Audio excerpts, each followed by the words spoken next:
Muy buenos días y bienvenidos a otro capítulo más de Conociendo a nuestros santos y beatos. En esta ocasión tenemos a San Gabriel de la Dolorosa, el bailarín que llegó a la santidad. Nació en Asís, Italia, en el 1838. Su nombre en el mundo era Francisco Possenti. Era el 10º entre sus hermanos. Su padre trabajaba como juez de la ciudad. A los 4 años quedó huérfano de madre. El papá, que era un excelente católico, se preocupó por darle una educación esmerada, mediante la cual logró ir dominando su carácter fuerte, que era muy propenso a estallar en arranque de ira y de mal genio.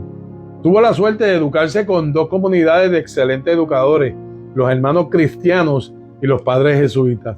Y las enseñanzas recibidas en el colegio le ayudaron mucho para resistir los ataques de sus pasiones y de la mundanalidad. El joven era sumamente esmerado en vestirse a la última moda, y sus facciones elegantes y su fino trato, a la vez que su rebosante alegría y la gran agilidad para bailar, lo hacían el preferido de las muchachas en las fiestas. Su lectura favorita eran las novelas, pero le sucedía como en otro tiempo a San Ignacio, que al leer novelas, en el momento sentía emoción y agrado, pero después le quedaba en el alma una profunda tristeza y un mortal hastío y abatimiento. Sus amigos le llamaban el enamoradizo, pero los amores mundanos eran como un puñal forrado con miel, dulce por fuera y doloroso en el alma. En una de las 40 cartas que de él se conservan, le escribe a un antiguo amigo cuando ya se ha entrado de religioso, y dice: mi buen colega, si quieres mantener tu alma libre de pecado y sin la esclavitud de las pasiones y de las malas costumbres, tienes que huir siempre de la lectura de novelas y del asistir a teatros donde se dan representaciones mundanas. Mucho cuidado con las reuniones donde hay licor y con las fiestas donde hay sensualidad, y huye siempre de toda lectura que pueda hacer daño a tu alma. Yo creo que si yo hubiera permanecido en el mundo, no habría conseguido la salvación de mi alma. Dirá que me divertí bastante, pues de todo ello no me queda sino amargura, remordimiento, temor y hastío. Perdóname si te di algún mal ejemplo, y pídele a Dios que me perdone también a mí. Al terminar su bachillerato y cuando ya iba a empezar sus estudios universitarios, Dios lo llamó a la conversión por medio de una grave enfermedad. Lleno de susto, prometió que si se curaba de aquel mal se iría de religioso, pero apenas estuvo bien de salud, olvidó su promesa y siguió gozando del mundo. Un año después enferma mucho más gravemente, una laringitis que trata de ahogarlo y que casi lo lleva al sepulcro.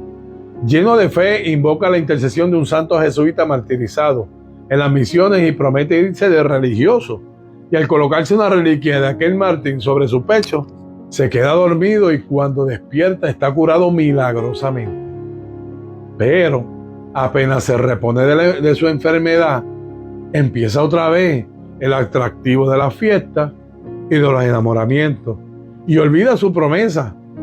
Es verdad que pide ser admitido como jesuita y es aceptado, pero él cree que para su vida de hombre tan mundano lo que está necesitando es una comunidad rigurosa, y deja para más tarde el entrar a una congregación de religiosos. Estalla la peste del cólera en Italia. Miles y miles de personas van muriendo día por día, y el día menos pensado muere la hermana que él más quiere. Considera que esto es un llamado muy serio de Dios para que se vaya de religioso. Habla con su padre, pero a este le parece que un joven tan amigo de las fiestas mundanas se va a aburrir demasiado en un convento y que la vocación no le va a durar quizás ni siquiera unos meses. Pero un día asiste a una procesión con la imagen de la Virgen Santísima. Nuestro joven siempre le ha tenido una gran devoción a la Madre de Dios, y probablemente esta devoción fue la que logró liberarlo de las trampas del mundo. Y en plena procesión levanta sus ojos hacia la Virgen, a la imagen de la Virgen, y ve en que ella lo mira fijamente con una mirada que jamás había sentido en su vida. Ante esto ya no puede resistir más. Se va donde su padre a rogarle que lo deje ir de religioso. El buen hombre le pide el parecer al confesor de su hijo y, recibida la aprobación de este santo sacerdote, le concede el permiso de entrar a la comunidad bien rígida y rigurosa, los padres pasionistas. Al entrar de religioso se cambia el nombre y en adelante se llamará Gabriel de la Dolorosa. Gabriel, que significa el que lleva mensaje de Dios, y de la Dolorosa porque su devoción mariana más querida consiste en recordar los 7 dolores o penas que sufrió la Santísima Virgen María. Desde entonces será un hombre totalmente transformado. Gabriel había gozado siempre de muchas comodidades en la vida y le había dado gusto a sus sentidos, y ahora entra a una comunidad donde se ayuna, donde la alimentación es tosca y nada variada. Los primeros meses sufre un verdadero martirio con este cambio tan brusco, pero nadie le oye jamás una queja ni lo ve triste o disgustado. Gabriel lo que hacía, lo hacía con toda el alma. En el mundo se había dedicado con toda su fuerza a las fiestas mundanas, pero ahora, entrando de religioso, se dedicó con toda su fuerza de su personalidad a cumplir exactamente los reglamentos de su comunidad. Los religiosos se quedaban admirados de su gran amabilidad, de la exactitud total con la que cumplía todo lo que se le mandaba y del fervor impresionante con el que cumplía sus prácticas de piedad. Su vida religiosa fue breve, apenas unos 6 años, pero en él se cumple lo que dice el libro de la sabiduría. Terminó sus días en breve tiempo, pero ganó tanto premio como si hubiese vivido muchos años. Su naturaleza protestaba porque la vida religiosa era austera y rígida, pero nadie se daba cuenta en lo exterior de la repugnancia, casi invencible, que su cuerpo sentía ante las austeridades y penitencias. Su director espiritual sí lo sabía muy bien. Al empezar los estudios en el seminario mayor para prepararse al sacerdocio, leyó unas palabras que le sirvieron como de lema para todos sus estudios y fueron escritas por un sabio de su comunidad, San Vicente María Strambi.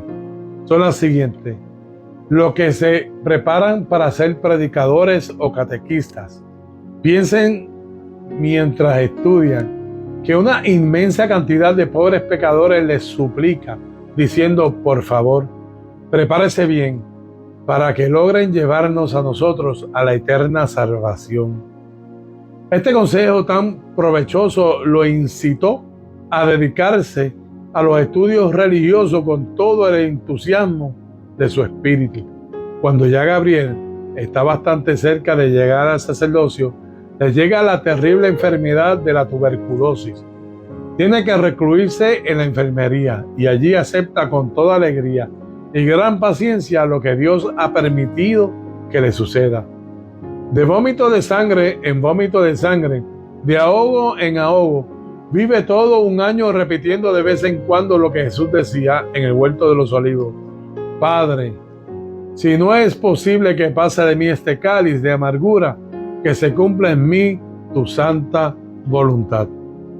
La comunidad de los pasionistas tiene como principal devoción el meditar en la Santísima Pasión de Jesús y el pensar y repensar en lo que Cristo sufrió en la agonía del huerto y en la flagelación y coronación de espinas y en la subida al Calvario con la cruz a cuesta y en las horas de mortal agonía que el Señor padeció en la cruz.